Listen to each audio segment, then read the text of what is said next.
and welcome to the Big Bear Homestead. This is episode number 9 in our Predator Control on the Homestead series. So today, we're talking about skunks.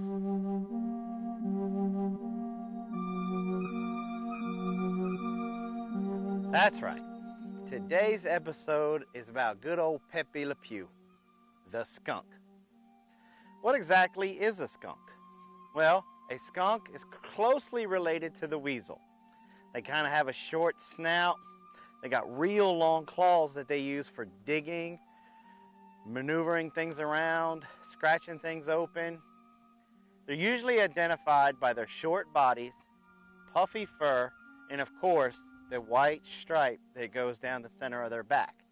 But the striped skunk, that's the one with the white stripe down the center of his back, is not alone in the family. They also have the spotted skunk. It's a skunk that's black with white spots all over it. They're not as common as the striped skunk, but they're still out there.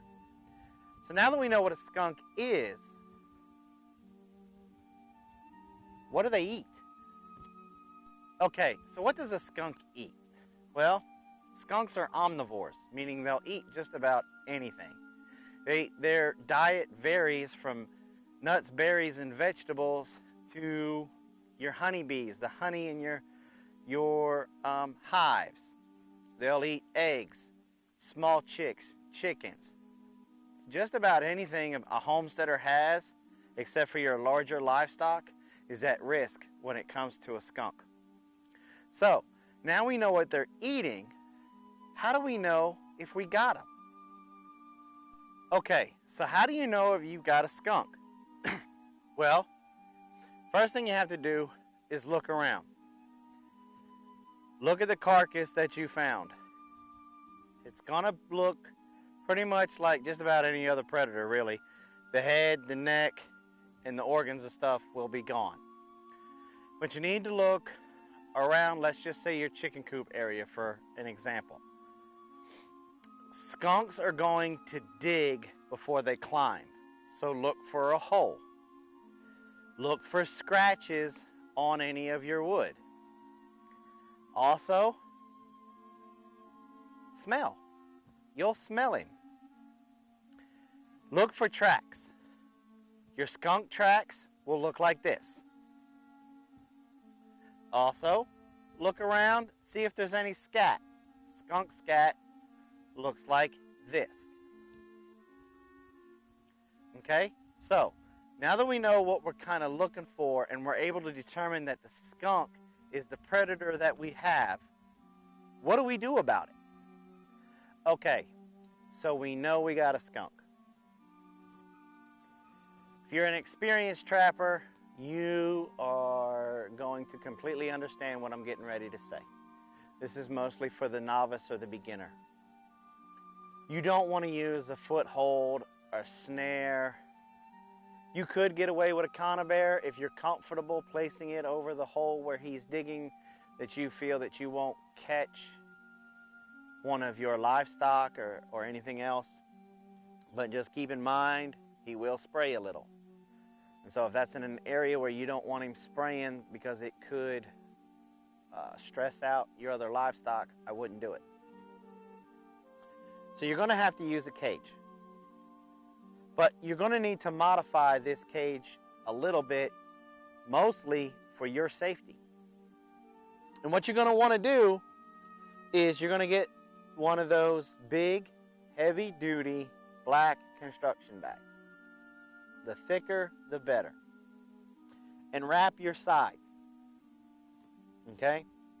Leave the back and the front open. That way the skunk can see all the way through. And then you set it like you would any other cage trap. The bait I prefer to use is the cheapest can of cat food. Not the dry stuff, the meat stuff.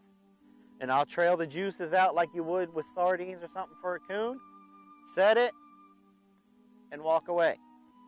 Now, this is where the different scenarios come into play. Okay? With skunks, you are going to want to have an old blanket. or go to the Goodwill and buy just a cheap old blanket. Try to get a good thick one, a fleece or a flannel one or something like that. And you're going to want to hold it to where your feet are covered as you walk towards the cage. Keep your arms out. Try to keep your arm spacing as wide as your cage. Then you sneak up to it and you throw it over it. You make sure that your front and back is also covered. You want your blanket to be big enough that when you reach in here and you grab it and you pull it up, your front and back is still covered. The reason for that is because a skunk, before he sprays, he wants to be looking at what he's going to spray at.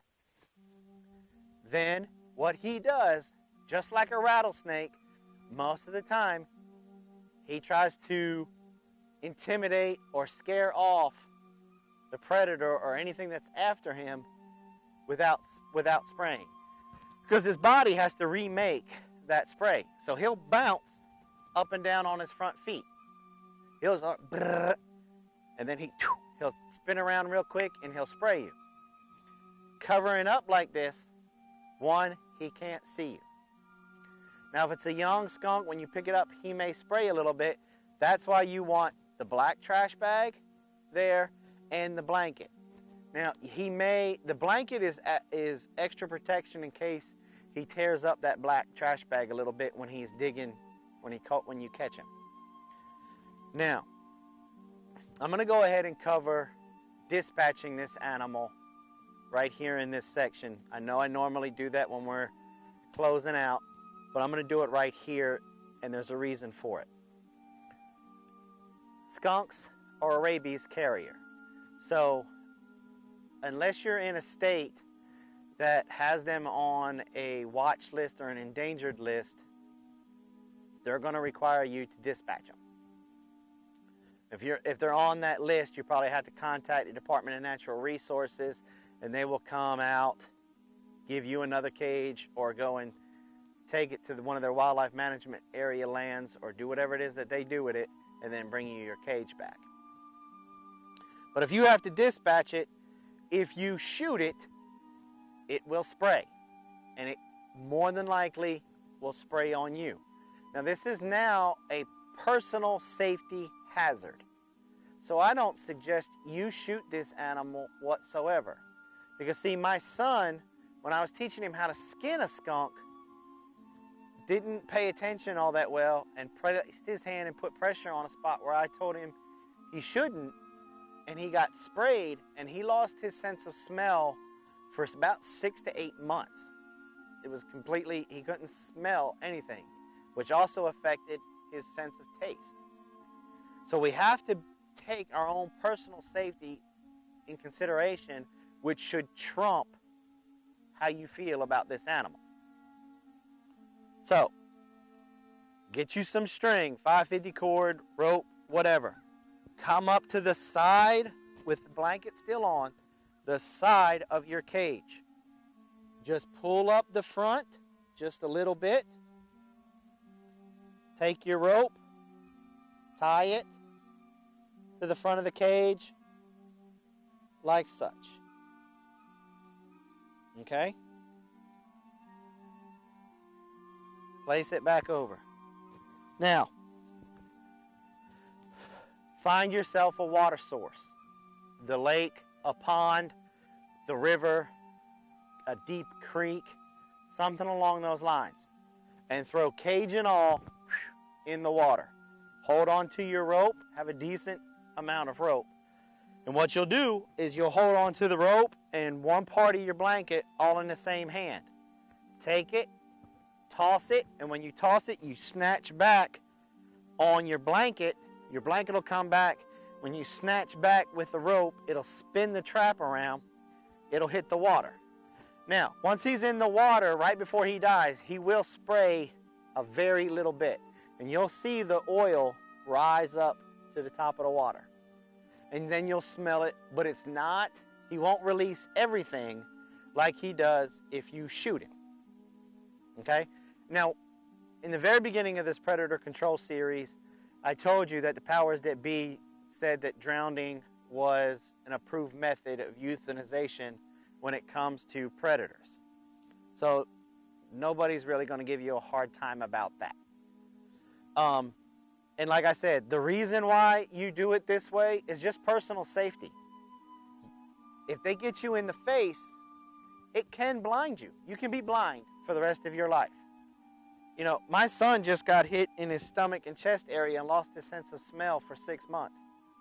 And we got him out of those clothes within seconds of him getting hit. So, I know the drowning method may upset some of you, and I understand that, and I feel you.